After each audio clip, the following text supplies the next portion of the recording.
Você já pensou na Terra como uma criatura inteligente em si? Bom, não uma criatura, mas talvez uma entidade, como se ela tivesse uma mente e alguns instintos de sobrevivência próprios. Quando dito dessa forma, parece que você está prestes a assistir a um filme de fantasia em que o planeta em que caminhamos e vivemos diariamente acorda de repente, percebe que afinal não gosta tanto de nós e simplesmente enlouquece. Espero que não. Mas não estamos falando realmente de tais cenários, mas da ideia de que a atividade coletiva da vida, como micróbios e plantas, pode mudar um planeta e dar a ele uma vida própria. É como se o planeta tivesse uma mente verde. A metáfora da Terra como um planeta vivo faz sentido. Criaturas de todo o mundo rastejam, nadam, andam e voam pelas camadas mais altas de nossa Terra, oceano e céu. As plantas cobrem grande parte do nosso mundo. Além disso, há vírus e bactérias na água, no solo e até mesmo na atmosfera.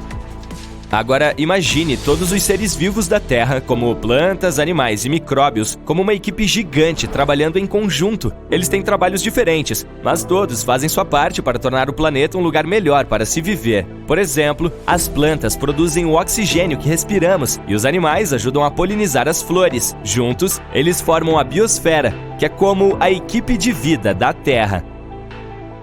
É aí que a ideia de inteligência planetária entra em cena. Assim como indivíduos e grupos podem ser inteligentes, um planeta inteiro também pode ser. Os pesquisadores acreditam que devemos medir a inteligência do planeta por sua capacidade de se manter em funcionamento para sempre. E assim como os seres humanos precisam trabalhar juntos para sobreviver, a inteligência coletiva de um planeta é medida pela capacidade de toda a vida nele existente de trabalhar em conjunto para atingir esse mesmo objetivo.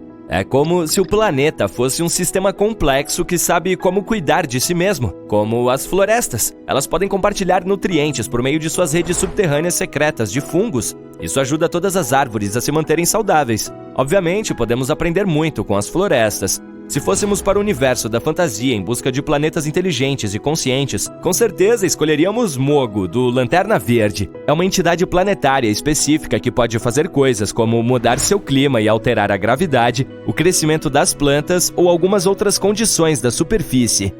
Ou que tal a deslumbrante Pandora de Avatar? Você se lembra das cenas fascinantes da flora e da fauna de lá, com órgãos que podem lembrá-lo de tentáculos? Eles permitem que as criaturas se interconectem umas com as outras em um nível neural.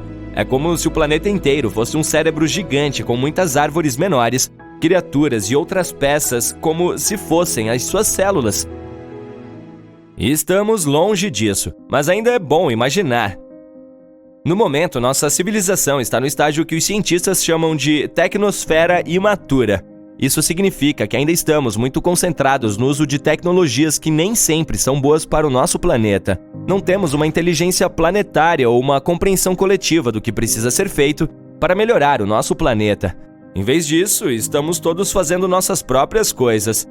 Quer dizer que não estamos no pior estágio. Os pesquisadores criaram 4 estágios do passado e do futuro da Terra para explicar como a inteligência planetária poderia impactar o futuro da humanidade a longo prazo. O primeiro estágio é o que chamamos de biosfera imatura. Foi quando a vida começou na Terra bilhões de anos atrás. Apenas micróbios estavam presentes na Terra nua, sem nenhuma vegetação. Não havia nenhum impacto global, o que significa que esses micróbios ainda não podiam afetar a Terra, sua atmosfera ou outros sistemas de forma alguma. O segundo estágio é a biosfera madura, 2,5 bilhões a 540 milhões de anos atrás, quando continentes estáveis se formaram e a biosfera começou a ter uma forte influência sobre a Terra. O terceiro estágio, conhecido como tecnosfera imatura, é onde estamos agora, com sistemas interligados de comunicação, tecnologia, transporte, eletricidade e computadores que extraem recursos dos sistemas da Terra e afetam a biosfera. O quarto estágio, também conhecido como tecnosfera madura, é onde a Terra deve almejar estar no futuro. Isso significa que a tecnologia beneficiará todo o planeta. Usaremos formas sustentáveis de energia, como a energia solar.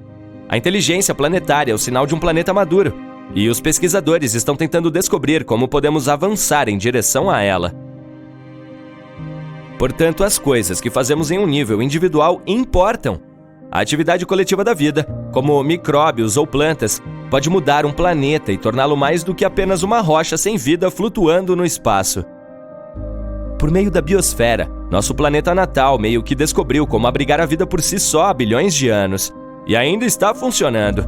Agora precisamos descobrir como ter um tipo semelhante de sistema de automanutenção, mas desta vez com a tecnosfera. É difícil imaginar que os planetas possam se tornar autoconscientes como Pandora ou algum outro mundo consciente imaginário por aí. Há algumas razões para isso. Primeiro, megafauna. Os planetas se formam com base em como diferentes materiais, como rochas, gases e líquidos, se reúnem em torno de uma nova estrela. É como uma grande reunião de família, em que todos trazem ingredientes diferentes para fazer um prato delicioso. E assim como esses ingredientes não se transformarão repentinamente em um ser vivo, os materiais que compõem um planeta não se transformarão simplesmente em criaturas autoconscientes. Na Terra, após bilhões de anos de reações químicas complexas, algumas moléculas começaram a se replicar e a carregar informações. Foi assim que a vida em nosso planeta começou. E a Terra é o único exemplo que temos. Aqui está o segundo motivo: fuga de cérebros. Imagine que você tem um grande jardim onde planta muitos cogumelos ou bactérias, esperando que eles se tornem realmente inteligentes e o ajudem a cuidar do jardim. Mas os cogumelos e as bactérias não têm cérebros como nós. Talvez eles nem precisem disso. Ter um cérebro grande também é muito caro para os animais. É preciso muita energia para mantê-lo funcionando. Portanto, os animais só se tornam tão inteligentes quanto precisam ser para sobreviver e prosperar em seu ambiente. Os cães e gatos são bastante inteligentes, porque precisam ser capazes de evitar o perigo e encontrar comida. Eles não precisam do tipo de inteligência humana para coisas como construir casas, criar arte ou inventar novas tecnologias. Portanto, seria difícil fazer com que todos os seres vivos e plantas tenham o mesmo nível de inteligência. A terceira razão pela qual seria difícil para um planeta se tornar autoconsciente é a principal regra do reino animal. A vida é a sobrevivência do mais apto. Toda criatura está competindo por recursos como água, comida e espaço. Mas não são apenas as diferentes espécies que competem entre si, mas os indivíduos da mesma espécie também lutam. Basta pensar em como os caranguejos lutam por território na praia, ou como as matilhas de lobos lutam por suas presas. Ou eu, quando vejo um lugar vazio em uma praia lotada. Esse tipo de competição não é uma boa base para a cooperação global. Há algumas exceções a essa regra, por exemplo, as formigas. Elas podem não ser as criaturas mais inteligentes do planeta, mas quando se reúnem em colônias, conseguem realizar coisas incríveis, como coletar alimentos muito maiores do que elas, construir ninhos, criar filhotes e até mesmo cultivar. Na verdade, elas agem como um super-organismo, chamado de mente de colmeia, em que cada formiga trabalha em conjunto para atingir um objetivo comum.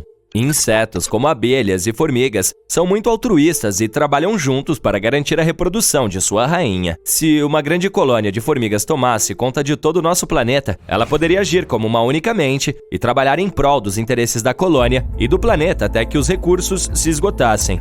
Mas, na realidade, é difícil imaginar que qualquer organismo, mesmo um super-organismo, possa atingir esse nível de autoconhecimento e consciência. Número 5. Como poderíamos manter contato? Quando se trata de comunicação, as formigas usam feromônios e os humanos usam os nervos. Esses dois métodos funcionam bem para organismos pequenos, mas quando se trata de uma entidade gigante do tamanho de um planeta, seria difícil tornar essa comunicação rápida e eficiente. Portanto, a comunicação dentro de uma entidade do tamanho de um planeta seria muito mais lenta do que a que temos em nossas casas, como nossos computadores ou smartphones. Bom, vamos continuar sonhando com Pandora. O que acontece quando uma estrela fica sem combustível? Em primeiro lugar, paradoxalmente, ela cresce até 1 milhão de vezes seu tamanho original. Veja bem, quando o núcleo fica sem hidrogênio, começa a se contrair sob o peso de sua própria gravidade, mas alguma fusão de hidrogênio continua nas camadas superiores. Enquanto o núcleo se contrai, ele se aquece. Isso faz com que as camadas superiores da estrela também se aqueçam e se expandam, e o raio aumenta. À medida que ela cresce, devora qualquer matéria, até mesmo os próprios planetas em seu rastro. Os astrônomos observaram algumas delas logo antes ou depois de engolir planetas inteiros, mas até recentemente nunca haviam visto o processo em si. Cientistas de diferentes universidades relataram que, pela primeira vez na história, observaram uma estrela engolindo um planeta. E esse trágico evento não aconteceu em uma galáxia distante, mas na nossa própria Via Láctea, a cerca de 12 mil anos-luz de distância de nós. Os astrônomos observaram uma explosão de uma estrela que tem cerca de 0,8 a 1,5 vezes a massa do nosso Sol, perto da constelação de Áquila, semelhante a uma águia. Ela se tornou mais de 100 vezes mais brilhante do que o normal em apenas 10 dias e, depois, desapareceu rapidamente. Ainda mais interessante, esse clarão branco e quente foi seguido por um sinal mais duradouro que também era mais frio do que o primeiro clarão. E essa combinação, meu amigo, só pode significar uma coisa: a estrela engoliu um planeta próximo. A pergunta é qual? Os astrônomos acreditam que poderia ser um mundo fervente de 1 a 10 vezes a massa de Júpiter. Esse tipo também é chamado de Júpiter quente, um exoplaneta gigante semelhante ao monstro gasoso que temos em nosso sistema solar e que precisa de menos de 10 dias para orbitar suas estrelas. O do qual estamos falando vinha espiralando gradualmente em direção à estrela até ser puxado para sua atmosfera e, por fim, para o núcleo da que estava em extinção. Essa festa galáctica aconteceu entre 15 mil e 10 mil anos atrás, quando a estrela tinha cerca de 10 bilhões de anos, e, dada a sua idade respeitável, a própria deglutição aconteceu na velocidade da luz, de uma só vez. Isso é muito diferente de outros Júpiteres quentes, que foram mordiscados delicadamente por suas estrelas. Os astrônomos não têm certeza se há outros planetas orbitando essa especificamente, talvez a uma distância mais segura, mas mesmo que existam, provavelmente se passarão milhares de anos antes que se torne o prato principal ou a sobremesa dela. De qualquer forma, agora que os especialistas sabem o que devem procurar, ficarão atentos a mais banquetes cósmicos. Porque um dia nosso planeta, assim como parte do nosso sistema solar, sofrerá o mesmo destino. Tudo ao nosso redor desaparecerá em um piscar de olhos, mas você pode relaxar e respirar fundo. Isso não irá acontecer por mais 5 bilhões de anos. É nesse período que o Sol deve se queimar e se expandir tanto que engolirá os planetas internos do sistema solar: Mercúrio, Vênus, Terra e Marte. Se as pessoas conseguirem colonizar algum outro mundo nessa época, que deve estar a pelo menos 10 mil anos-luz de distância da Terra, poderão observar essa catástrofe. O Sol subitamente se tornaria muito mais brilhante e ejetaria algum material no espaço. Ele engoliria vários planetas, inclusive a Terra, antes de voltar a ser o que era. Mas as estrelas não são as únicas coisas no universo que engolem outros objetos espaciais. Há outros tipos de monstros cósmicos que devoram tudo, até mesmo a luz. Você adivinhou? Pois é, estou falando dos impiedosos buracos negros. Mas o mais interessante é que eles não apenas consomem as coisas, mas também parecem cuspi-las. Não faz muito tempo, os cientistas descobriram que o buraco negro supermassivo no centro de nossa Via Láctea parece estar vazando. Por que isso é um divisor de águas? Porque pode significar que esse carinha chamado Sagitários A, cuja massa é 4,1 milhões de vezes a do nosso Sol, não é um gigante adormecido como se pensava anteriormente. Ele ainda pode estar ativo, e esse vazamento pode ser o soluço enquanto engole nuvens de gás. Durante a pesquisa, a equipe de astrônomos usou o telescópio espacial Hubble, que os ajudou a identificar um jato que se parecia com um maçarico e estava empurrando as nuvens de hidrogênio no centro da nossa galáxia. Esse jato parecia vomitar gás como uma mangueira direcionada a uma pilha de areia. Isso geralmente acontece em torno de buracos negros ativos, cercados pelo material puxado em sua direção por sua imensa força gravitacional. Parte desse material entra, mas uma pequena porção é varrida para fora por poderosos campos magnéticos. A pesquisa sugere que, quando uma nuvem de gás gigante se aproxima demais do nosso buraco negro supermassivo, é engolida. E então este arrota mini-jatos de matéria. Bolhas de Fermi podem ser o resultado dos arrotos que ocorreram há cerca de 2 a 4 milhões de anos. Mas recentemente, os cientistas descobriram outra bolha gigante brilhante de gás quente. Ela se alinhava com um jato que se estendia por 35 anos-luz ou mais a partir do buraco negro supermassivo. Os astrônomos suspeitam que o jato pode ter atingido essa bolha de gás e a inflado. Agora, vou contar algo ainda mais assustador. Parece que há buracos negros que podem estar comendo uns aos outros. Bem, mais ou menos isso. Na verdade, estão tentando compartilhar a refeição no momento. Mas quem sabe o que acontecerá em um futuro próximo? Vou detalhar um pouco mais. Os astrônomos detectaram 2 buracos negros supermassivos se alimentando no material cósmico de 2 galáxias em fusão no espaço distante. Esses gigantes foram localizados com a ajuda do conjunto de telescópios Atacama Large Millimeter Submillimeter Array, também conhecido como ALMA, localizados no deserto de Atacama, no norte do Chile. Os cientistas os utilizaram originalmente para observar 2 galáxias em fusão, localizadas a cerca de 500 milhões de anos-luz de distância de nós. Eles também notaram que 2 buracos negros gigantescos estavam crescendo um ao lado do outro, não muito longe do centro da galáxia coalescente, o GC 4211. Aparentemente, se cruzaram quando suas galáxias hospedeiras colidiram. Um deles tem cerca de 200 milhões de vezes a massa do nosso Sol, e o outro é um pouco menor, cerca de 125 milhões de vezes mais. Embora não sejam visíveis diretamente, os buracos negros são cercados por aglomerados brilhantes de gás quente e estrelas. Tudo isso foi puxado para perto pela atração gravitacional deles. Com o passar do tempo, começarão a girar em torno um do outro. E por fim, colidirão, criando um provavelmente ainda maior. Os especialistas têm observado esses carinhas em vários comprimentos de onda de luz e chegaram à conclusão de que são únicos. Estão localizados o mais próximo um do outro que se tem conhecimento, a uma distância de apenas 750 anos-luz, o que, em termos astronômicos, é como se estivessem na porta ao lado. Ainda mais interessante é o fato de que essa distância está próxima do limite do que as tecnologias modernas podem detectar.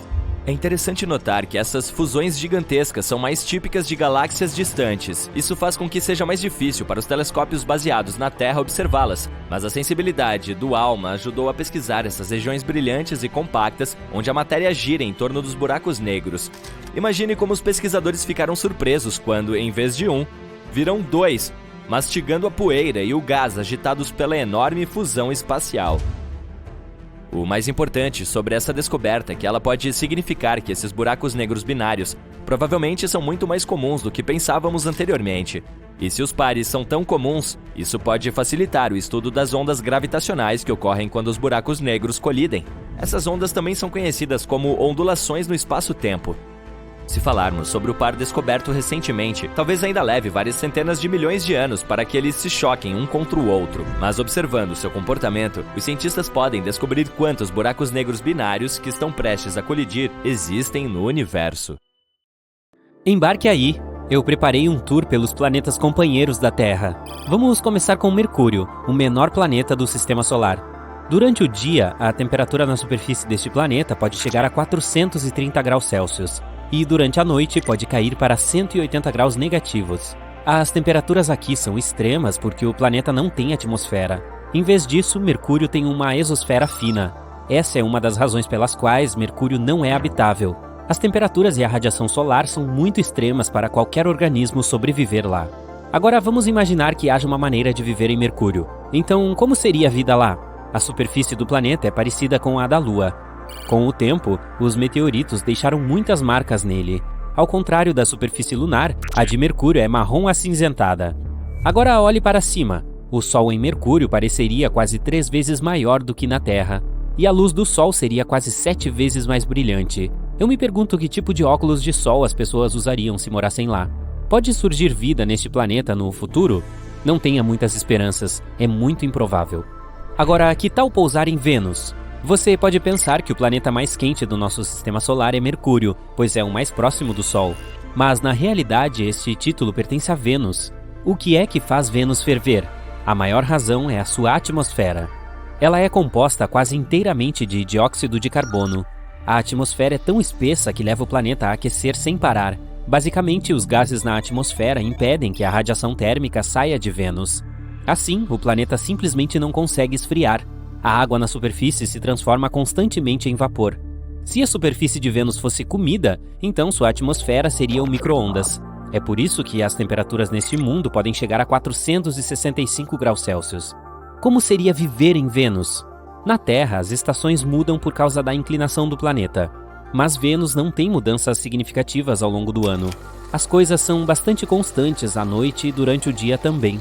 E a vista do céu? As nuvens em Vênus parecem amareladas ou brancas brilhantes. Elas são principalmente feitas de ácido sulfúrico venenoso. Mas então, por que Vênus parece laranja avermelhado quando observado da Terra? Falar sobre as verdadeiras cores dos planetas pode ser um negócio complicado. A tonalidade de um corpo espacial pode ser diferente quando você o observa de outro planeta. Se viajássemos até Vênus, uma superfície marrom avermelhada nos receberia. As moléculas de dióxido de carbono e ácido sulfúrico bloqueiam a luz solar que chega à superfície do planeta, daí sua cor laranja avermelhada. Ah, e você sabia que Vênus é frequentemente chamado de gêmeo da Terra? Ambos os planetas são quase iguais em tamanho. Ambos têm superfícies relativamente jovens e atmosferas espessas com nuvens. Além disso, a órbita de Vênus também é a mais próxima da Terra. Isso pode levantar uma questão sobre a possibilidade da vida em Vênus. Lamento dar a notícia, mas não. Vênus não é habitável. O próximo destino é Marte. Ao contrário de Vênus, Marte tem estações devido à inclinação do eixo do planeta. Ele também tem um efeito sazonal secundário causado por sua órbita altamente elíptica. O hemisfério sul tem invernos mais frios e verões mais quentes do que os do hemisfério norte. A temperatura média em Marte é de menos 60 graus Celsius. Mas as temperaturas também podem variar dos polos ao Equador. E eles podem variar drasticamente dentro de uma única semana. Ainda assim, não é tão ruim em comparação com os 2 planetas anteriores, hein? Marte é habitável? A principal coisa com a qual um organismo vivo deve se preocupar aqui é a radiação do espaço. A Terra tem um campo magnético e uma atmosfera espessa para proteger sua superfície da radiação. Marte não tem nenhuma. A gravidade do planeta é 1/3 daquele terrestre. Assim, uma gravidade mais fraca e uma atmosfera mais fina tornam mais difícil para qualquer ser vivo sobreviver no planeta vermelho. Em 2013, a NASA reportou um antigo lago de água doce que poderia ter sido um ambiente hospitaleiro para a vida microbiana. Há evidências agora de que a água líquida já existiu em Marte. Esta confirmação sugere que Marte pode ter tido o ambiente necessário para a vida prosperar. Mas o que aconteceu com a água de lá? A explicação mais conhecida é que a atmosfera do planeta se tornou muito fina e fria para manter a água líquida na superfície. O desaparecimento da água também pode estar relacionado à perda de campos magnéticos iniciais. Ou o motivo pode ser o tamanho do planeta vermelho. Marte é provavelmente muito pequeno para conservar a água, então, por enquanto, ele não é habitável. Mas você sabe que os cientistas continuam enviando missões para lá. Talvez eles encontrem alguma informação nova. Vamos esperar e ver. Agora, Júpiter. Você já se perguntou como seria viver no maior planeta do nosso sistema solar? O ambiente de Júpiter é um lugar improvável para a vida se desenvolver. As temperaturas neste planeta e sua composição são muito extremas para qualquer organismo que apareça por lá. Júpiter tem camadas de gás, principalmente hidrogênio e hélio. Esses gases enchem todo o planeta. Literalmente, não há superfície sólida no planeta. Os gases vão até o núcleo. Abaixo da superfície, eles se tornam líquidos e se transformam em plasma, pois a pressão atmosférica lá é muito mais intensa do que em qualquer lugar da Terra. Para comparar, um organismo em Júpiter tem que resistir a uma pressão atmosférica 1000 vezes maior que a da Terra. Um ser vivo consegue sobreviver em tais condições? Improvável. Júpiter é completamente inabitável. Mas ei, você já ouviu falar que sua lua Europa pode ser uma possível zona habitável? Mudança de cenário. Saturno. Ele é o segundo maior planeta do nosso sistema solar. Como Júpiter, Saturno é uma bola de gás gigante composta principalmente de hidrogênio e hélio, e a temperatura por lá é congelante. Além disso, há ventos extremamente fortes. Os ventos na atmosfera superior de Saturno atingem a velocidade de 490 metros por segundo. Vamos compará-los com tempestades na Terra para entender melhor. O furacão mais forte já registrado na Terra tinha a velocidade de 107 metros por segundo. Então, a resposta para a pergunta: existe vida em Saturno? Parece bem óbvio. A vida, como a entendemos, não existe lá. A próxima parada é Urano, um dos maiores gigantes de gelo. A atmosfera de Urano é tomada por gelo. Mas não é a única razão da cor azul do planeta. É também decorrente do metano na atmosfera. Ele absorve a luz vermelha e reflete o azul. O mesmo vale para Netuno. Urano é o planeta mais frio do sistema solar. As temperaturas lá podem chegar a menos 224 graus Celsius. A vida na Terra precisa da luz solar para obter energia. Mas não há nada em Urano que possa produzir energia para as formas de vida prosperarem. A conclusão é que Urano não tem ambiente para sustentar a vida. Rumo a Netuno, o segundo gigante de gelo. O que existe no planeta mais distante do Sol? Obviamente, ele é incrivelmente frio. Não há uma fonte de energia que a vida bacteriana possa explorar, nem uma fonte de água líquida. Atualmente, os cientistas acreditam que é improvável encontrar vida em Netuno por causa dessas condições hostis. Então, o que torna nosso planeta habitável? E não estou falando apenas da vida humana. Refiro-me a qualquer organismo vivo, até micróbios. A vida requer condições muito especiais para existir. Todos os seres vivos precisam de algum tipo de alimento, água e a temperatura certa para se desenvolver. A atmosfera é um elemento vital. Os seres humanos, por exemplo, precisam de oxigênio para respirar, e eles só conseguem sobreviver em temperaturas que não sejam extremamente quentes ou frias.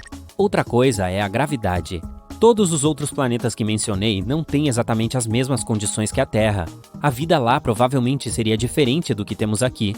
Todos os seres vivos da Terra se adaptaram à nossa atmosfera, e formas de vida em outros lugares precisariam ser capazes de sobreviver nas condições de dado planeta. 2022 e 2023 têm sido anos marcantes para descobrir mundos novos e fascinantes. No ano passado, a NASA ultrapassou 5.000 exoplanetas confirmados. A lista é incrivelmente diversificada. Ela inclui superterras rochosas, gigantes de gás como Júpiter, gigantes de gelo como Netuno e assim por diante. E isto é apenas o começo. Pode haver mais de 1 trilhão de exoplanetas somente na nossa galáxia. Mas a pergunta mais importante é: quantos deles são habitáveis? Para nós, há planetas nesta lista que possam ter vida neles? Ou que poderiam se tornar um lar do futuro para nós? É claro que há, e em 2022 e 2023 nós encontramos até 5 deles. Portanto, apertem o cinto de segurança e aguentem um passeio selvagem além do nosso sistema solar. O primeiro planeta em nossa lista é o Wolf 1069b. Uma designação enfadonha e sem graça. Portanto, vou simplesmente apelidá-lo de Wolfie, porque, ei, quem vai me impedir? A NASA? Um novo estudo conduzido por 50 astrônomos de olho nas estrelas confirmou algo incrível. Este exoplaneta, o Wolfie, que está localizado a apenas 31 anos-luz de nós, poderia ser potencialmente um mundo rochoso. Em outras palavras, teoricamente, é um planeta habitável. A equipe por trás da descoberta utilizou uma técnica chamada velocidade radial para detectar o exoplaneta. Esta é uma forma de os cientistas estudarem os movimentos das estrelas e planetas. É como se, ao jogar bola com um amigo, quando ele joga a bola para você, você pudesse vê-la chegando cada vez mais perto. Velocidade radial é tipo isso. Quando um planeta se move em nossa direção, faz com que a estrela que orbita pareça estar chegando mais perto de nós. Quando o planeta está se afastando de nós, também faz com que a estrela pareça mais distante. Os cientistas podem usar estas informações para descobrir o que o planeta está fazendo e qual é o seu tamanho. E foi assim que eles encontraram o Wolfie. Estima-se que este exoplaneta seja do tamanho da Terra e cerca de 1 a 3 vezes a massa do nosso planeta. Está orbitando uma estrela anã vermelha que chamarei de mamãe do Wolfie, a Wolf 1069. Mas aqui está a verdadeira reviravolta. Wolfie orbita dentro da zona habitável de sua estrela, o que significa que é um candidato primordial para que exista água líquida em sua superfície. Isso é como acertar a loteria exoplanetária. Quem me dera ter um bilhete. O estudo estima que se o Wolfie tiver uma atmosfera semelhante à da Terra, as temperaturas poderiam subir até 12 graus Celsius, o que significaria que a água líquida poderia se acumular no lado diurno do planeta. Mas aqui está o senão. O exoplaneta está acoplado por maré com sua estrela, o que significa que o mesmo lado está sempre de frente para a estrela. Imagine só, um lado do planeta está sempre aconchegado no calor de sua estrela, enquanto o outro está na escuridão eterna. Tipo como no ensino médio. Brincadeirinha. A equipe por trás da descoberta acredita que esta é uma ótima candidata para estudos futuros. Mas provavelmente teremos que esperar mais 10 anos por respostas. Até lá, só teremos que continuar a procurar nos céus com nossos telescópios e mantendo os dedos cruzados. O próximo planeta é TOI 700 e... qual seria um bom apelido? A NASA acaba de descobrir um novo planeta que está pronto para tomar a galáxia de assalto, ou deveríamos dizer por órbita. Vou apelidá-lo de Totó. É quase do tamanho da Terra, muito provavelmente tem água líquida em sua superfície e está a apenas 100 anos-luz de distância. Não estamos falando de uma viagem de carro, é claro, mas isso está perto o suficiente no grande esquema das coisas. Totó é o 4º planeta em seu sistema e tem uma órbita um pouco curta, apenas 28 dias para fazer a volta ao redor de sua estrela. Bem, pelo menos você teria um aniversário a cada mês. Ueba! Desta vez, a descoberta foi feita usando o método de trânsito. Os próprios planetas são incrivelmente pequenos e difíceis de detectar, mas quando um planeta está na frente da estrela, ele bloqueia parte da luz que sai dela, fazendo com que pareça um pouco mais escura. Assim que o planeta se afasta, a estrela fica mais brilhante novamente. Portanto, para encontrar o planeta, os cientistas observam com muito cuidado para ver se a luminosidade da estrela muda. Se isso acontecer, significa que provavelmente há um planeta brincando de esconde-esconde conosco. Foi assim que eles descobriram o Totó. A missão TESS o descobriu, totalizando 66 novos exoplanetas e mais 2.100 candidatos esperando para serem confirmados. A TESS tem estado ocupada em criar imagens de 75% do céu. Isso é que chamo de eficiência. Totó está localizado na zona habitável otimista, entre os planetas C e D, mas pode estar acoplado por maré, assim como o Wolf. Portanto, talvez tenhamos que nos contentar com um mundo aquático unilateral. A descoberta do Totó é uma perspectiva promissora para futuras observações de acompanhamento e demonstra o potencial da TESS de encontrar exoplanetas ainda menores no futuro.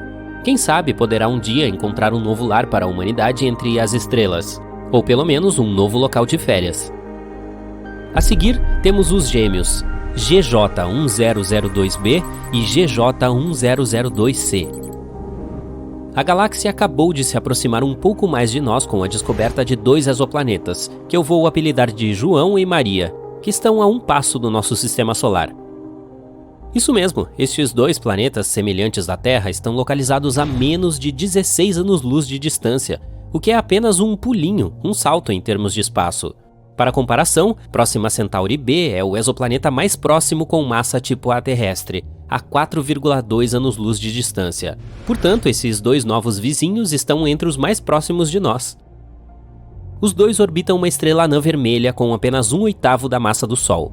É bastante fresco e tênue, mas tudo bem, já que ambos os planetas estão muito próximos dele. João leva 10 dias para orbitar sua estrela, enquanto Maria leva um pouco mais de 21 dias. Acho que isso quer dizer ainda mais aniversários. A descoberta foi feita por uma equipe científica internacional e não foi uma pequena proeza. A equipe teve que trabalhar em conjunto com 2 instrumentos, Espresso e Carmenes. O resultado? Um café com leite? Não. O que eles conseguiram foram medidas tão precisas que praticamente se podia contar o número de crateras na superfície dos planetas. O grande achado é que os planetas estão localizados na zona habitável de sua estrela e têm o tamanho certo, o que os torna excelentes candidatos para futuros estudos atmosféricos. O autor principal diz: a natureza parece inclinada a nos mostrar que planetas semelhantes à Terra são muito comuns. Com estes 2, conhecemos agora 7 em sistemas planetários bem próximos ao Sol. Quem diria que nossos vizinhos poderiam ser tão amigáveis? Em conclusão, a descoberta de João e Maria é um salto gigantesco para a humanidade. Então vamos todos levantar um copo de H2O, ou o que quer que bebam em exoplanetas, e celebrar. O último planeta na nossa lista é o LP-890-9C, ao qual chamarei de Bob. Esta superterra, localizada a cerca de 98 anos-luz de distância, é cerca de 40% maior do que nosso planeta natal. Além disso, tem um gêmeo que vou apelidar de Rafa, que é até 75% maior do que a Terra. Mas espaço é sempre bom, né? Os 2 planetas orbitam ao redor da estrela anã vermelha. Infelizmente, o Rafa é bastante quente ao toque, com uma temperatura estimada de 120 graus Celsius. Portanto, não toque. Seu irmão Bob está localizado na zona habitável de sua estrela, o que o torna um candidato primordial para o potencial de vida. Mas lembremos que a temperatura real dos planetas depende da sua atmosfera. É possível que Bob, sendo o planeta mais externo, tenha um efeito estufa fugitivo, tornando-o mais parecido com Vênus do que com a Terra. Portanto, pode estar muito quente para ser habitável, afinal de contas. Mas não percamos ainda a esperança. O telescópio espacial James Webb, lançado em dezembro de 2021, está de olho. Com sua tecnologia de ponta e instrumentos poderosos, incluindo espectrógrafos, ele pode penetrar na atmosfera dos exoplanetas e revelar quais deles podem ser habitáveis. Então vamos ver o que ainda vai aparecer por aí. Este planeta tem sido listado como o 2º planeta terrestre de zona habitável mais favorável. Agora está na lista com outros 7 planetas semelhantes à Terra, todos a cerca de 40 anos-luz de distância de nós. Talvez eles se tornem nossas novas casas no futuro. Talvez devêssemos consertar o lar que temos. Mas até lá, aproveite este momento e celebre todas essas novas descobertas. Quem sabe quantos mais planetas encontraremos no futuro, considerando a quantidade de tecnologia que se desenvolve a cada ano? Milhares? Milhões? Enquanto isso, Bob e Rafa, João e Maria, Totó, Wolf e sua mãe, todos estarão lá fora, esperando por nós. É possível apagar o Sol? Por exemplo, o que aconteceria se despejássemos todos os oceanos da Terra sobre ele? Ou até mais água do que isso? Bem, vamos descobrir. O universo é um lugar cheio de mistérios. Desde os tempos antigos, os cientistas têm discutido como o espaço funciona. Mas nenhum de nós jamais duvidou da existência de uma coisa: o Sol. O centro do nosso sistema solar. Ele é grande, brilhante e imortal? Na realidade, não. O Sol é apenas uma estrela comum. Ele consiste em 75% de hidrogênio, um pouco de hélio e uma pitada de outros elementos pesados. A gravidade mantém tudo junto. Mas em cerca de 5 bilhões de anos, o ciclo de vida do Sol chegará ao fim. O hidrogênio dentro dele vai acabar. Nossa estrela começará a crescer gradualmente. E você nem imagina quão enorme ela ficará. Então, ela começará a engolir todos os planetas próximos. É quando nos arrependeremos de estar tão perto dela.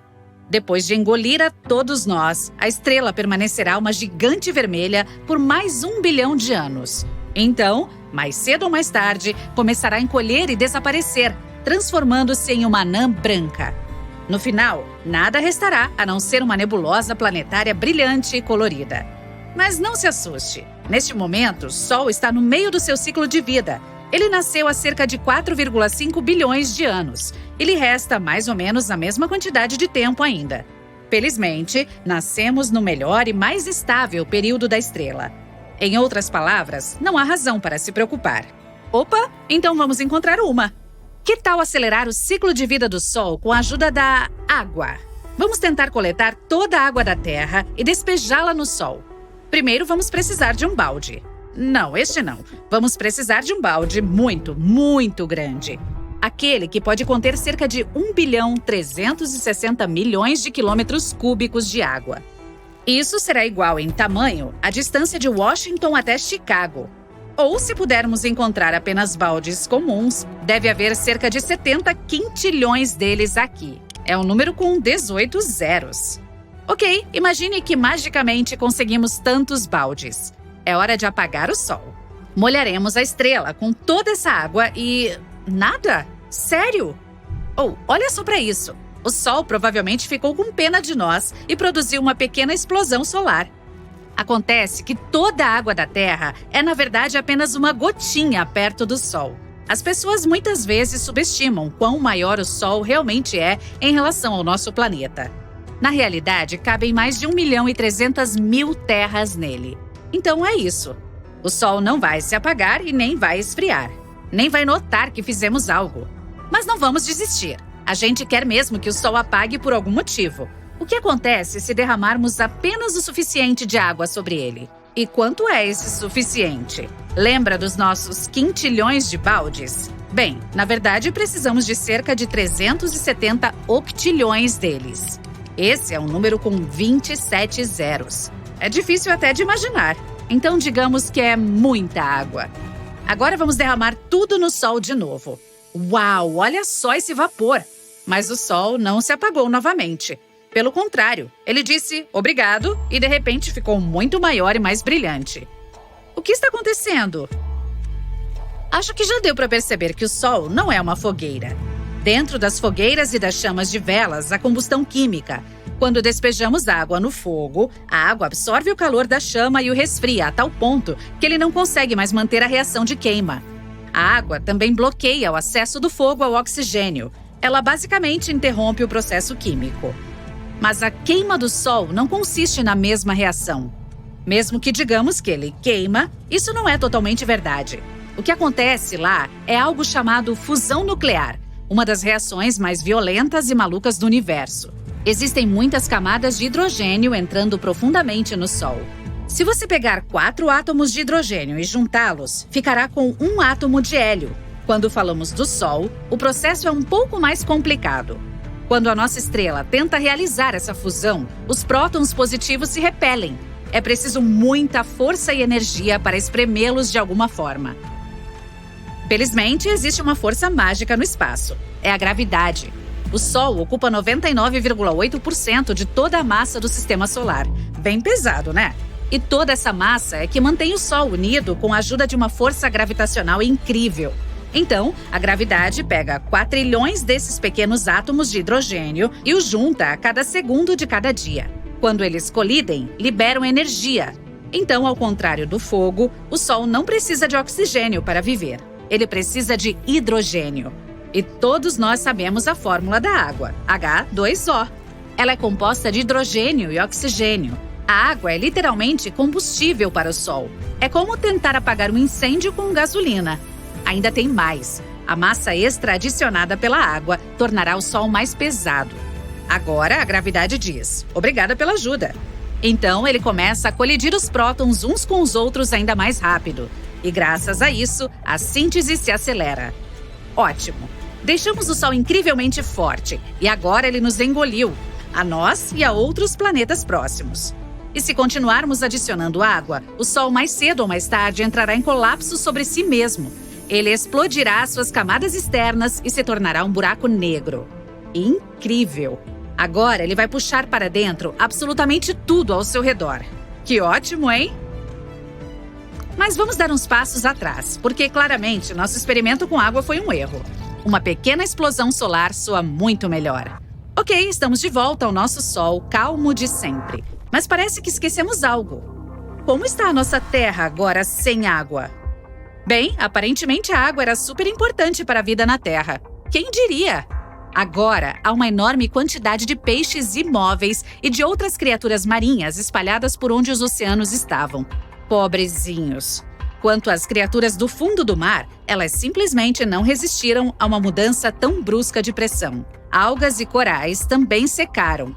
Espera um minuto. As algas não eram responsáveis pela produção de 50% a 80% do oxigênio do mundo? Ops, é hora de colocar máscaras de oxigênio. E como estão as coisas em terra firme? Quer dizer, agora tudo é só terra mesmo. Mas você entendeu. Uau, esse lugar tá pegando fogo. E eu quero dizer literalmente. Se não há oceanos, então não há nuvens nem chuva. Agora há incêndios florestais por todos os lugares. Os pobres animais têm que escapar e deixar suas casas. E não tem como encontrar um novo lar, pois todas as plantas, é claro, vão secar rapidamente. Não haverá nenhum lugar para viver no planeta. A Terra parece um deserto gigante. Mas as pessoas vivem em desertos há milhares de anos, certo? Talvez elas saberão o que fazer. Será? Acho que não. Afinal, as pessoas no deserto também precisam ingerir líquidos. Há caos em todos os lugares e os sobreviventes lutam pelas últimas gotas de água, se houver algum sobrevivente. Na verdade, não importa o quanto eles lutem por recursos, seu destino está fadado.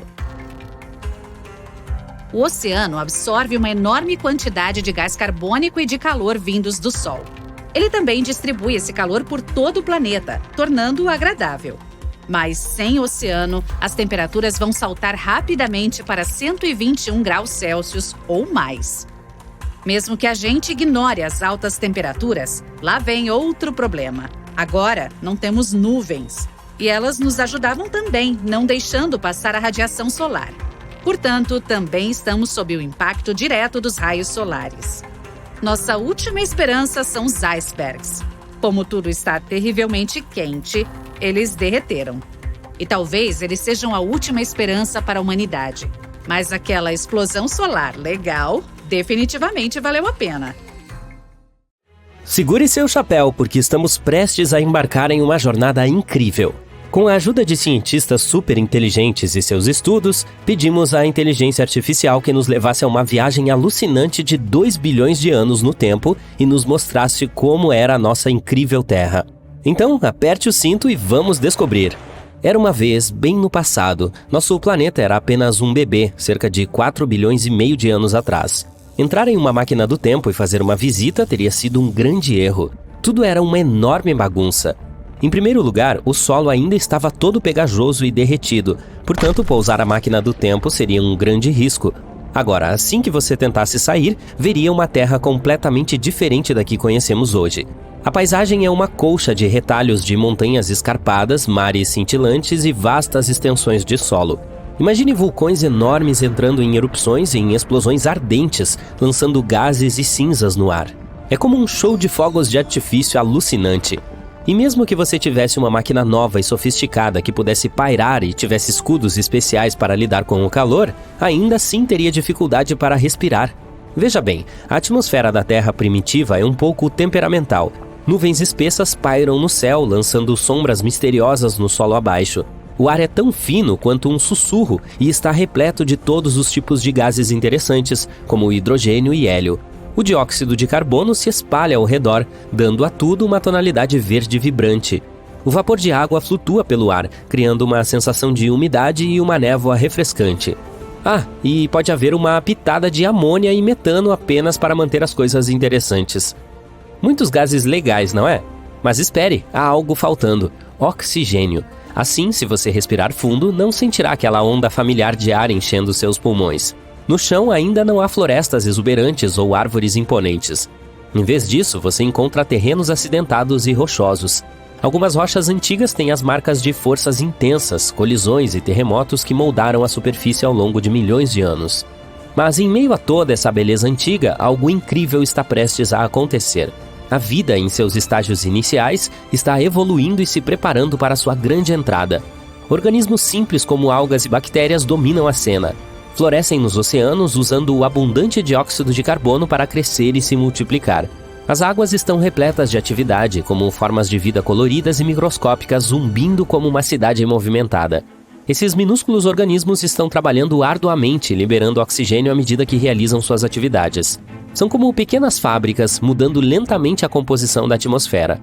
Então, era assim que a Terra primitiva se parecia, mais ou menos. Mas por que era tão desagradável? E como pode ter mudado tanto desde então? Veja bem, o calor veio de todos os tipos de coisas malucas que aconteceram durante sua formação. E, em primeiro lugar, já havia muito calor nos objetos que se juntaram para originar o nosso planeta.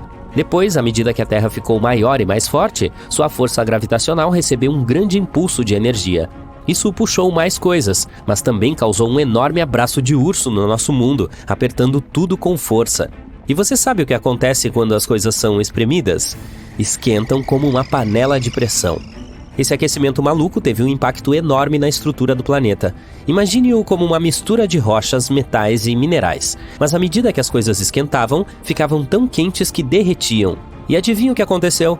O metal mais denso afundou no centro e se tornou o núcleo, enquanto o material rochoso mais leve flutuou para cima e se tornou a crosta e o manto. Foi como se o nosso mundo decidisse se desfazer da mistura, criando camadas separadas. Os cientistas chamam essa separação selvagem de diferenciação. Mas o aquecimento não parou por aí. Com toda essa mistura e movimentação, a Terra ficou ainda mais quente. Era como aumentar o aquecimento em um forno planetário gigante. Todo esse calor louco teve algumas consequências sérias. A alta temperatura fez com que tudo ficasse super veloz. As placas tectônicas estavam dançando como se não houvesse amanhã, tornando a superfície superativa e cheia de travessuras geológicas. E isso não é tudo. A Terra também recebeu uma chuva de visitantes cósmicos de peso. Imagine o seguinte: enquanto ela estava ocupada juntando todos os tipos de detritos espaciais durante sua formação, o resto do sistema solar estava vivendo um grande caos. Saturno e Júpiter decidiram agitar as coisas, mudando suas órbitas, enviando um monte de objetos enormes para cá. Essas colisões não eram brincadeira. Elas tiveram um impacto que derreteu os minerais da crosta terrestre e até os vaporizou. Essas explosões foram tão intensas que até mesmo sopraram gases para fora da atmosfera. Isso é que é um show de fogos de artifício selvagem. Acredite ou não, ainda podemos identificar antigas cicatrizes de batalha desses impactos. É preciso um trabalho cuidadoso de detetive, mas podemos ter um vislumbre de suas consequências. Por exemplo, há um lugar chamado Cratera Maniitsoq, na Groenlândia. Embora não exista uma abertura real para ver, podemos examinar rochas que estavam a uma distância de 20 a 25 quilômetros abaixo da superfície terrestre naquela época. E adivinhe só, elas têm as marcas de um choque intenso e repentino. Isso aqui é uma vizinhança difícil. A colisão mais selvagem de todas foi com um planeta chamado Theia, que tinha aproximadamente o tamanho de Marte. O impacto provocou um poderoso BAM. Foi um evento colossal que mudou tudo. O núcleo metálico de Theia se fundiu com o da Terra, enquanto as camadas externas de ambos os planetas se estilhaçaram e foram lançadas ao espaço. O resultado? Um belo anel de detritos circundando o nosso mundo. Agora, aqui está a parte mais legal. Esses detritos não ficaram flutuando para sempre. Eles começaram a se juntar como as peças de quebra-cabeça que encontram seu par. E, voa lá, temos nossa própria Lua. Dá para acreditar? E esse incrível processo pode ter levado apenas 10 anos ou até menos. É uma loucura, não é? Os cientistas chamam toda essa extravagância de formação da Lua de hipótese do impacto gigante. Portanto, da próxima vez que você olhar para ela no céu noturno, lembre-se de que se trata, na verdade, de um pedaço enorme do nosso próprio planeta. E a propósito, a Terra também teve uma grande aventura ao tentar criar sua atmosfera. No início, a primeira tentativa não deu muito certo. A atmosfera tinha uma fina camada de hidrogênio e hélio que veio junto com todo o material de fora. Mas esses gases eram como artistas de fuga sorrateiros e decidiram flutuar para o espaço. Adeus, gases! Felizmente, a Terra não desistiu. Ela tentou uma segunda rodada e dessa vez foi muito mais bem-sucedida. As erupções vulcânicas vieram em seu socorro. Expeliram todos os tipos de gases, como o vapor d'água, dióxido de carbono e uma série de outros estranhos. Até mesmo meteoritos e cometas se juntaram à festa, adicionando muita água e nitrogênio para a mistura. A atmosfera estava se tornando uma festa e tanto. Mas o engraçado é que não havia oxigênio para ser encontrado durante esse segundo experimento. Não, nem um único sopro dele. O que era produzido pelos raios solares que dividem as moléculas de água foi engolido por reações químicas mais rápido do que se pode dizer paralelepípedo. Foi somente quando surgiu o terceiro experimento da Terra, a vida, que as coisas começaram a mudar. Os organismos fotossintéticos assumiram o centro do palco e usaram todo o dióxido de carbono do ar para produzir seu alimento. E adivinhe só, eles liberaram oxigênio como um ajudante. Por fim, essa liberação foi tanta que superou as reações e começou a preencher a atmosfera. No entanto, demorou um pouco e somente há cerca de 350 milhões de anos obtivemos os níveis que temos hoje, cerca de 21% do ar que respiramos. Assim, de vulcões ardentes a oceanos misteriosos, esse vislumbre do passado revela uma Terra muito diferente da que conhecemos hoje. É fascinante explorar as paisagens antigas e imaginar os primeiros estágios da vida tomando forma. Graças à IA, podemos ter um vislumbre da notável história do planeta e apreciar as maravilhas dele em constante mudança. Fique ligado para mais viagens interessantes.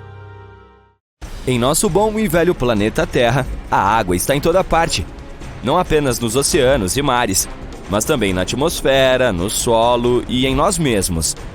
Ela cobre até 71% da superfície do nosso planeta. Parece que nosso planeta deveria ter sido chamado de água e não de terra.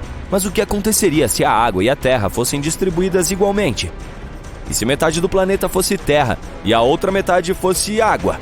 Vamos descobrir. Antes de mais nada, vamos discutir o que queremos dizer com igualmente.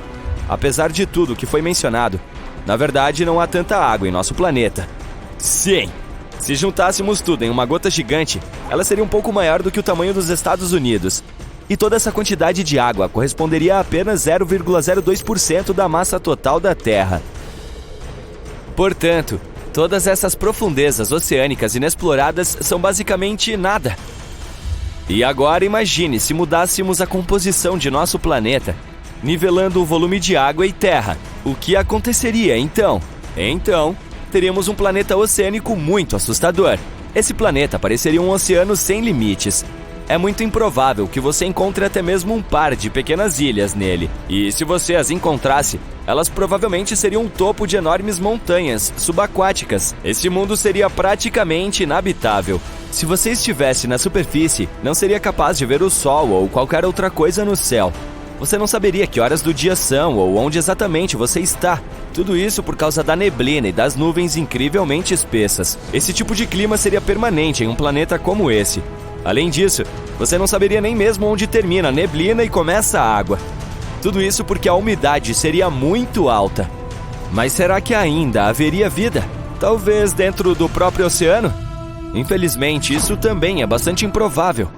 Veja bem, para chegar ao fundo desse oceano, você teria que nadar verticalmente para baixo não por várias horas, mas por vários dias. E mesmo após essa jornada, você ainda não veria o fundo. O oceano não seria sem fundo, é claro, mas o fundo do mar seria composto principalmente de gelo muito duro e impenetrável, mas não o tipo de gelo com o qual estamos acostumados. Esse gelo seria exótico. Existem diferentes tipos dele, chamados de gelo 5, gelo 6 e assim por diante. Normalmente, esses tipos de gelo não são tão frios quanto o gelo comum e podem não derreter, mesmo em temperaturas muito altas. e quase não haveria algas ou algo do gênero. Portanto, os peixes simplesmente não teriam nada para comer. É por isso que, se a vida surgisse em um planeta assim, seria um milagre. Essa vida teria que suportar uma pressão de mais de 20.000 atmosferas terrestres. Mesmo os monstros mais horríveis da Fossa das Marianas não seriam nada em comparação com as criaturas que você encontraria nesse planeta oceânico. Mas nós, humanos, poderíamos viver lá? Bem, teoricamente sim, mas seria extremamente difícil. Poderíamos criar algo como estações subaquáticas gigantes, mas ainda teríamos milhares de problemas, onde conseguir comida e outros recursos, como consertar as coisas e assim por diante. Portanto, isso estaria longe de ser a melhor opção. Ok, agora sabemos que um planeta oceânico não parece muito cativante. Que tal outra opção? O que aconteceria se a superfície da Terra fosse 50% água e 50% terra? Para que isso aconteça, precisaríamos reduzir a quantidade atual de água de 71% para 50%. Nesse caso, o nível do mar cairia cerca de 3 quilômetros e cerca de 1/4 do nosso planeta se tornaria terra firme. Embora não pareça muito, as consequências seriam desastrosas.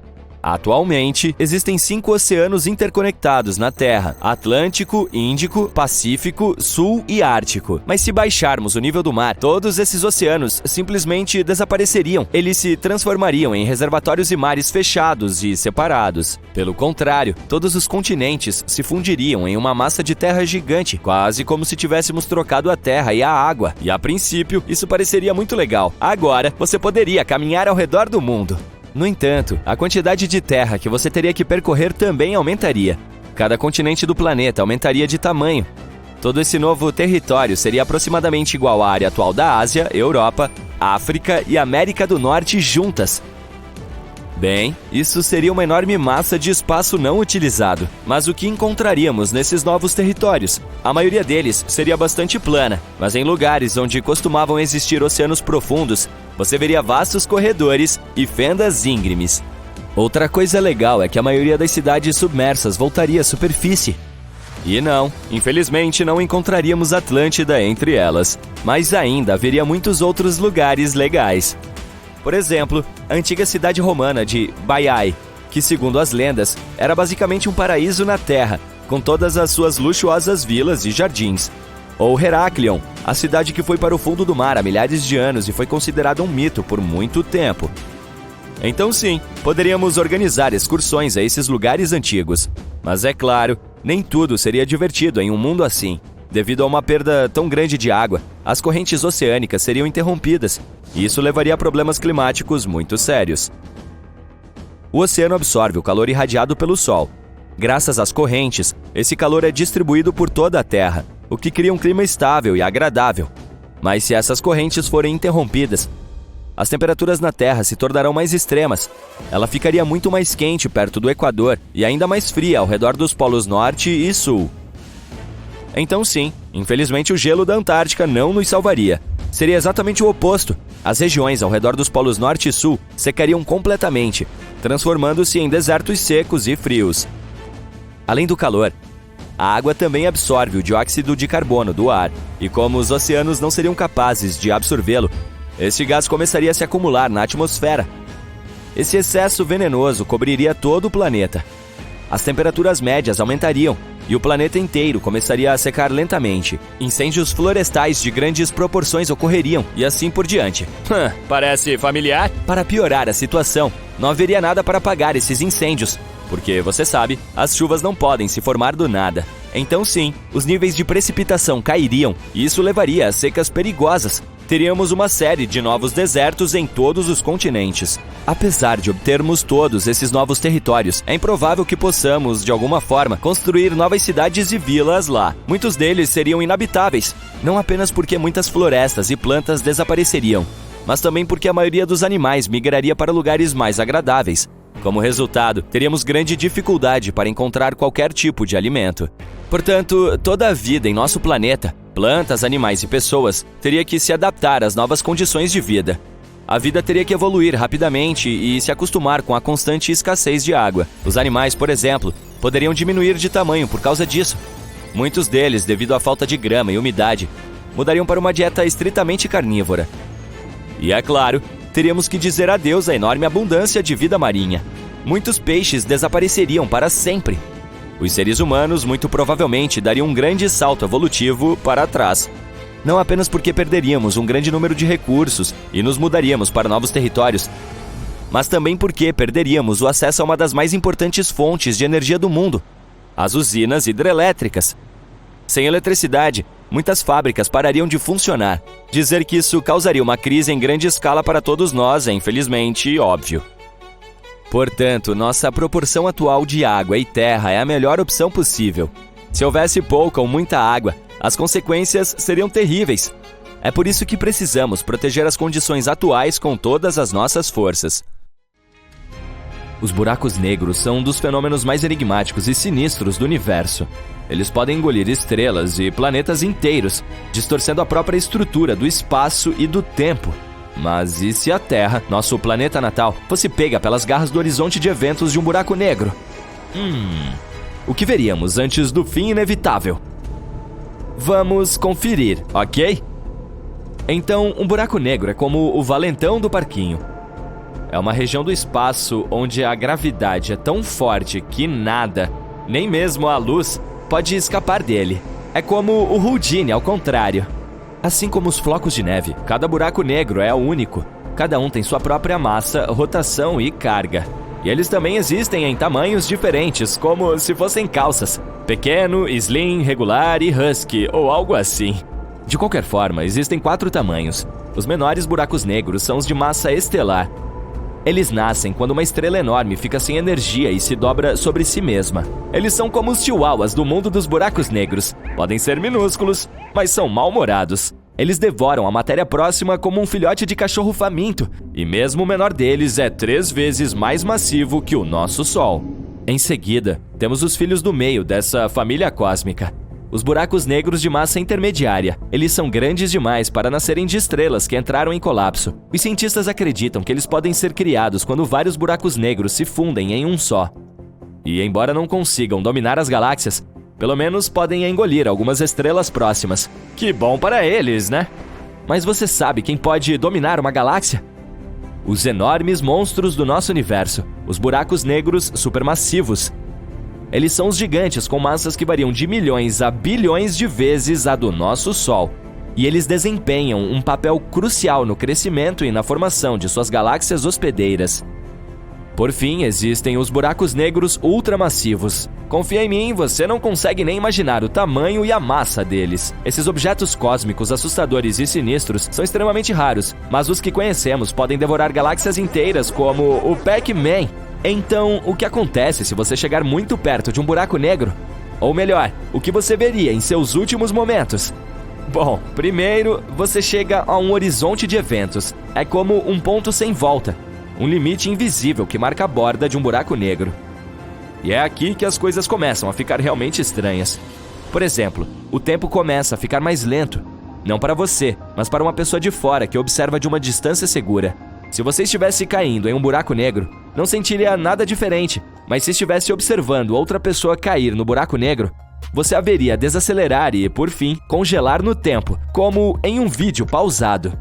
Ao se aproximar ainda mais, você começaria a ver algumas coisas bastante alucinantes. A gravidade faria com que a luz ao seu redor se curvasse e distorcesse, criando uma espécie de efeito de espelho. Você pode até ver um halo de luz ao redor do buraco negro, conhecido como anel de fótons, ou jatos de partículas de alta energia saindo dos polos do buraco negro. Na verdade, é possível chegar bem perto de um buraco negro sem sentir nenhum efeito importante. É só quando você cruza o horizonte de eventos que não há como voltar atrás. Já era. Depois de cruzar esse limite, você não conseguirá ver nada. Para a pessoa que o observasse de fora, seria como se você tivesse desaparecido de repente. Enquanto isso, você pode começar a sentir como se estivesse sendo esticado como um espaguete. Isso ocorre porque a gravidade é tão forte que está puxando você em diferentes direções ao mesmo tempo. Existe até um termo científico para isso, chamado espaguetificação. Agora que você está dentro de um buraco negro, está de cara com a singularidade. Trata-se de um ponto de densidade infinita em seu centro, onde toda a matéria é esmagada em um único ponto. É como tentar colocar um elefante em uma caixa de fósforos minúscula. Tudo é esmagado até ficar o menor possível. O que significa que é hora de dizer adeus, eu acho. E se tudo isso parece assustador, aqui vai mais um fato incrível. Os buracos negros não são nada raros. Na verdade, há um no centro de cada galáxia, incluindo a nossa Via Láctea. Então, isso significa que seremos eventualmente sugados para dentro dele? E se sim, como exatamente isso aconteceria? Bom, vejamos. Imagine um buraco negro se aproximando do nosso sistema solar. Em um primeiro momento, ele parece nada mais do que um pequeno ponto à distância. Mas à medida que se aproxima, a sua atração gravitacional começa a causar estragos ao redor. Os planetas começam a se desviar de seu curso, os asteroides são lançados no esquecimento e os cometas são quebrados em 1 milhão de pedaços.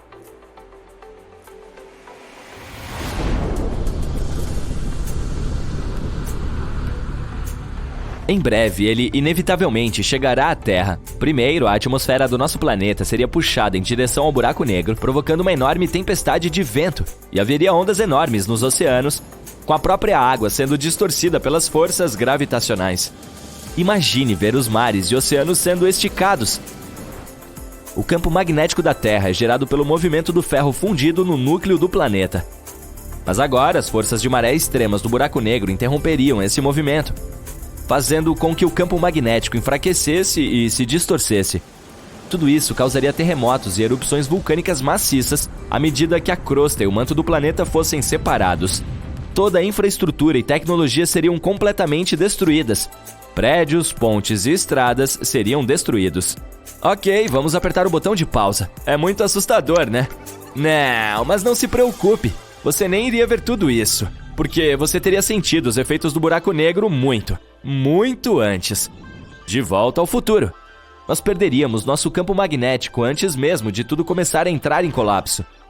E isso significa que não apenas o tempo e o clima se tornarão terríveis, mas também estaremos expostos a uma radiação extrema. Esses raios gama e o calor do buraco negro poderiam mudar drasticamente nosso planeta. Diga adeus a toda a nossa bela natureza. Pelo menos a miséria adora a companhia. Não seremos os únicos afetados por um buraco negro, o que provavelmente é ainda pior.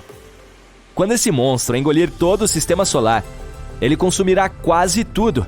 Um efeito imediato seria o rompimento das órbitas de asteroides, cometas e todos os outros corpos. Os planetas começariam a se deformar e esticar, suas superfícies se deformando como metal derretido. O próprio Sol seria afetado, com sua superfície se contorcendo como um pedaço de massa. E sim, é assustador imaginar tudo isso. Mas agora, respire e relaxe, porque nada disso vai acontecer. Suas chances infinitesimais de ganhar na loteria são ainda maiores do que as de a Terra ser engolida por um buraco negro. O buraco negro mais próximo do nosso sistema solar é chamado Gaia BH1. Descoberto por cientistas em 2022, ele se encontra em nossa própria galáxia Via Láctea a cerca de 1.600 anos-luz de distância da Terra. O Gaia BH1 tem cerca de 10 vezes a massa do nosso Sol, o que o torna um buraco negro de massa estelar. Ele não é muito interessante por si só, mas a sua descoberta forneceu informações valiosas sobre o comportamento desses monstros cósmicos. Contudo, como você pode ver, até mesmo o buraco negro conhecido mais próximo está a mais de 1.000 anos-luz de distância. Eles se movem muito lentamente e nunca chegarão tão perto do nosso sistema para representar algum tipo de ameaça. Ei, mas você não disse que há um buraco negro no centro da Via Láctea? Isso não significa que ele acabará engolindo toda a nossa galáxia? Você pode perguntar. Talvez não com essa voz. Bom, não se preocupe. A resposta correta é não. O que está no centro da nossa galáxia é chamado de Sagittarius A*. Talvez você se lembre dele por causa daquela foto borrada viral que circulou pela internet há alguns anos. Esse buraco negro é de fato muito grande e tem uma forte atração gravitacional, como 2 alunos da 8ª série apaixonados. No entanto, ele ainda é muito pequeno. Ele afeta apenas os objetos que estão próximos a ele. Os objetos na galáxia são todos muito grandes e se movem muito rápido para serem puxados por buracos negros. No entanto, eles ainda são objetos fascinantes para se estudar. Os cientistas ainda estão tentando desvendar os mistérios dos buracos negros.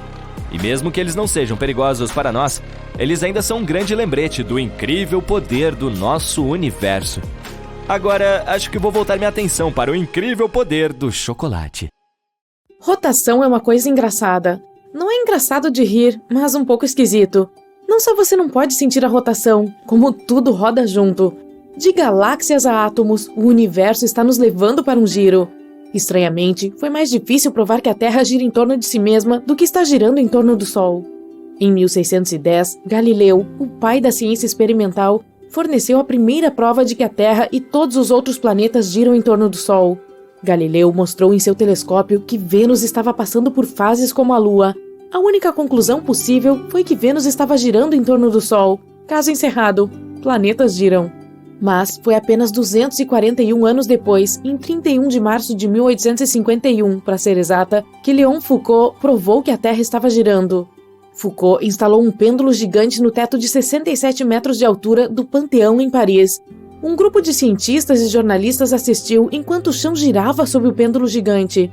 "A Terra gira!" eles gritaram, principalmente em francês. Outra coisa estranha sobre a rotação é que, embora a Terra esteja girando a uma velocidade constante, a superfície terrestre está se movendo em velocidades diferentes em todas as diversas latitudes. O mesmo é verdade para todos os planetas e estrelas. No Equador, a superfície terrestre está se movendo mais rápido, a 1.670 km por hora. Isso é muito mais rápido do que a velocidade do som, que é de apenas 1.225 km por hora. No meio caminho entre o Equador e o Polo Norte ou Sul, a 45 graus de latitude, a Terra está girando a 1.180 km horários. De pé no Polo Norte ou Sul, você levaria 24 horas apenas para girar uma vez. E isso é chato e frio. Um resultado dessas velocidades de rotação diferentes na Terra é que elas criam cinturões e bandas não apenas na atmosfera, mas também na superfície terrestre. Júpiter, é claro, é famoso pelos cinturões e bandas em suas nuvens causados pela rápida rotação do planeta gigante de cerca de 45 mil km por hora.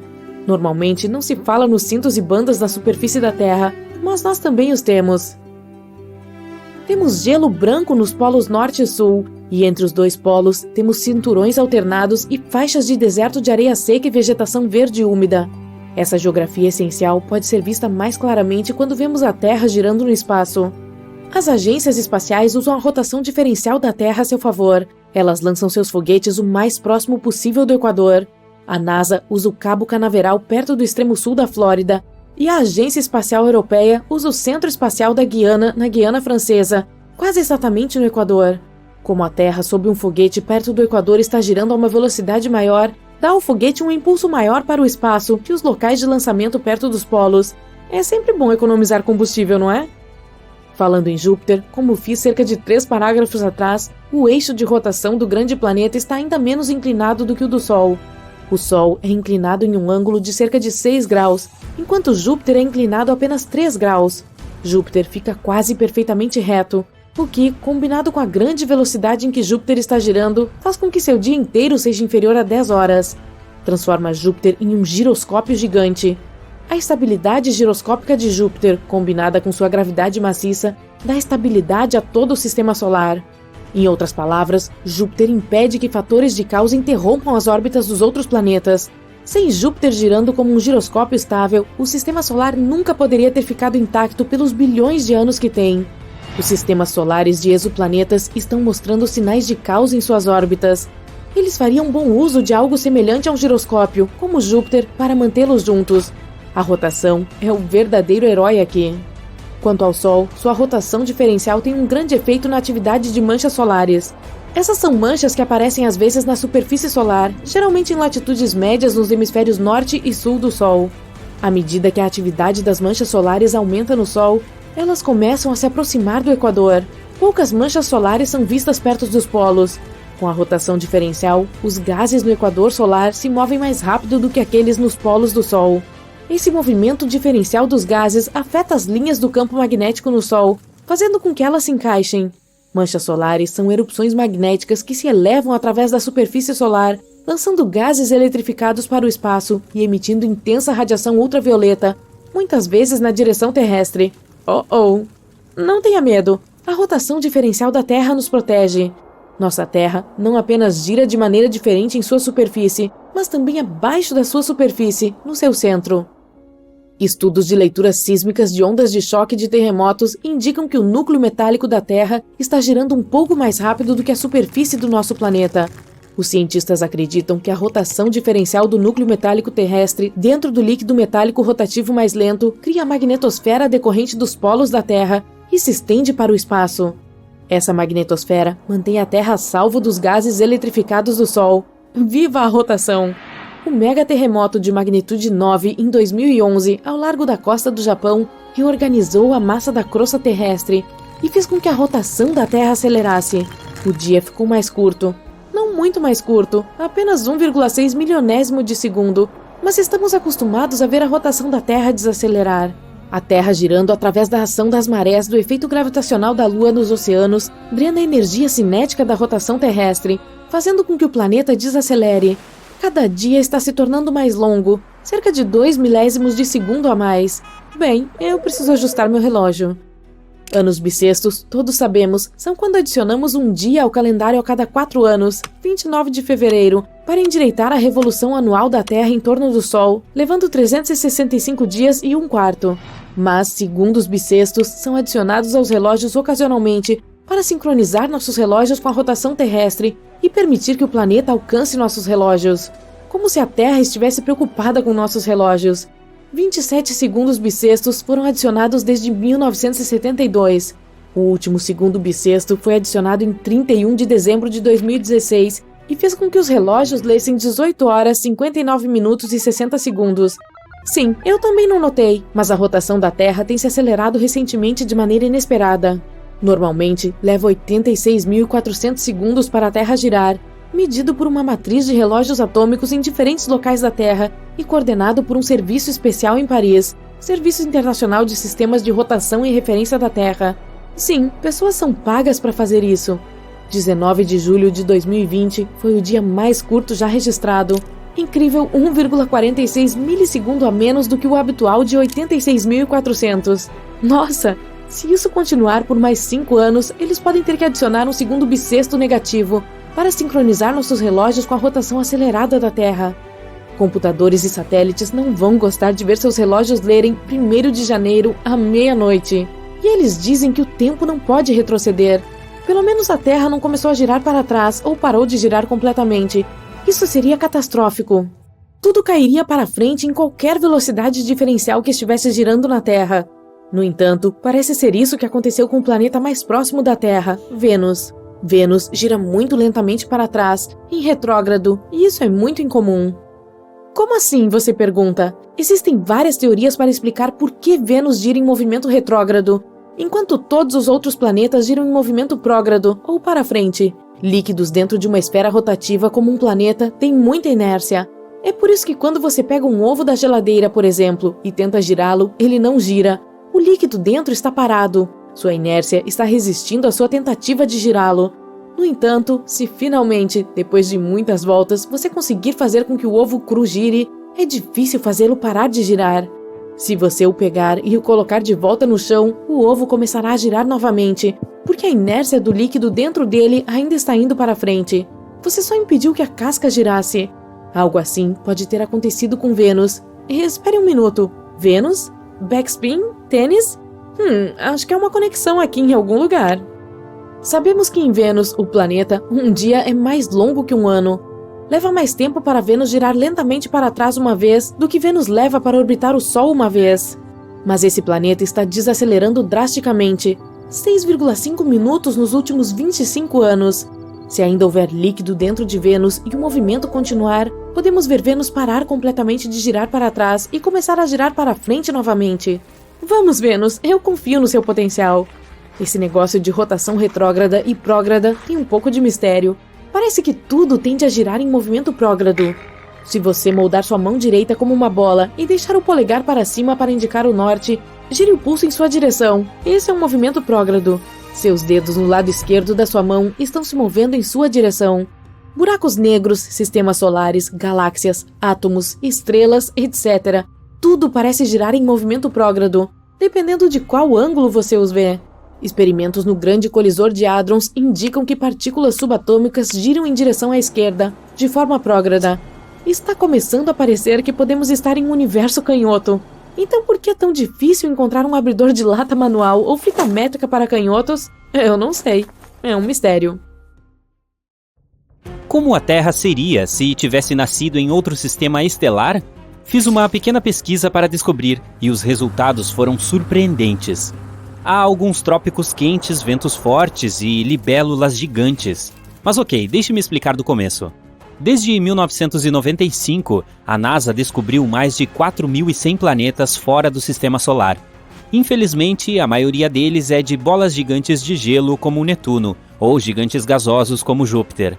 Mas ainda existem 161 planetas parecidos com a nossa Terra, e um deles está muito próximo de nós, na constelação Centauri. Há 3 estrelas nessa constelação. 2 delas são chamadas de Alpha Centauri A e Alpha Centauri B. Se você mora no hemisfério sul, provavelmente já viu essas 2. Elas são muito brilhantes. Por causa disso, parecem ser uma única estrela. Elas giram ao redor uma da outra muito devagar. E existe uma terceira estrela passeando não muito longe delas. É a Anã Vermelha Próxima Centauri. Ela recebeu esse nome por causa de sua proximidade com o Sol. Essa estrela é a mais interessante de todas, então vamos falar mais sobre ela. A Próxima Centauri fica a apenas 4 anos-luz e meio de distância de nós. E 1 ano-luz equivale a cerca de 9,6 trilhões de quilômetros. Pois é, se resolvêssemos ir para lá, nossa viagem de nave espacial duraria apenas 165 mil anos. Você acha muito? Para o universo é como uma piscada de olhos. A Próxima Centauri é muito mais leve e menor que o Sol. Ela também é 2 vezes mais fria que o Sol, com temperatura de 2.727 graus Celsius. É por isso que não conseguimos enxergá-la sem um telescópio. Olhando pelo lado bom, ela vai queimar por trilhões de anos, então não precisa ficar com medo de um dia ela comer você, como o nosso Sol pode fazer. E sim, nosso planeta gêmeo fica localizado pertinho da Próxima Centauri. Esse planeta é chamado de Próxima B. Eu sei, o povo não usou muito a criatividade na hora de escolher os nomes. Tomara que você não se confunda. Ele é um pouco maior e mais massivo que a Terra.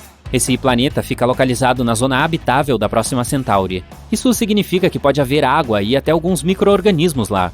Sim, é possível que algum dia encontremos vida por aquelas bandas. Mas por enquanto não sabemos muito sobre esse planeta misterioso. Ele provavelmente é rochoso, assim como nossa Terra, e tem uma paisagem parecida. Mas tudo isso não passa de teorias. Quem sabe o que o universo pode aprontar com a gente? Seria um desperdício voar 165 mil anos para se deparar com um pedaço gigante de gelo ou algo do tipo. Felizmente, é provável que não teremos que esperar tanto assim.